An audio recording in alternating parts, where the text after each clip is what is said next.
ప్రభుత్వం తన ఇష్టం వచ్చినట్టు ఒక వ్యక్తి నిర్ణయించి చేయలేదు. మంత్రివర్గం నిర్ణయం తీసుకోవాలి. మంత్రివర్గానికి ముందు ఆఫీసర్తో చర్చించాలి. ఆ తర్వాత దానికంటే ముందు ఒక నిపుణుల కమిటీ ఉండాలి, ఇంజనీర్ల కమిటీ ఉండాలి. ఆ భవనం ఎంతకాలం ఉంటుందో నిర్ధారణ చేయాలి, దాని జీవితం ఎంతకాలం ఉంటుందో. అట్లాంటిది కూడా జరగలేదు.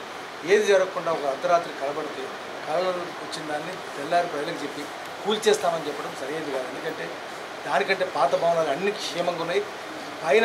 పై పూతలు మాత్రమే పడిపోతున్నాయి. పూత అనేది మనిషి పెట్టింది. బిల్డింగ్ పర్ఫెక్ట్ ఉంది. ఇంతకుముందు డాక్టర్ శ్యామసుందర్ గారు చెప్పినట్టు దానికి కొన్ని ఫ్యాన్లన్నీ వేలాడుతున్నాయి, ఫ్యాన్లు పనిచేస్తున్నాయి, తక్కిన నిర్మాణాలన్నీ పనిచేస్తున్నాయి. అది 100 ఏళ్ళు కూడా కాలేదు, 95 ఏళ్ళు అయింది. 150 ఏళ్ళు, 135 ఏళ్ళు నిజాం కాలేజ్ క్షేమంగా ఉంది, భద్రంగా ఉన్నది. 460 ఏళ్ళ నుంచి చార్మినార్ 186 అడుగులు, 36 అడుగులే, 186 అడుగుల భవనం క్షేమంగానే ఉన్నది. వాటి రెండుకి రిపేర్ ఉన్నది, దీనికి రిపేర్ లేదు. మేము ప్రభుత్వంతో చెప్పేది ఏమంటే కూల్చిన ఇష్టం వచ్చినట్టు కూల్చడానికి వీలు లేదు.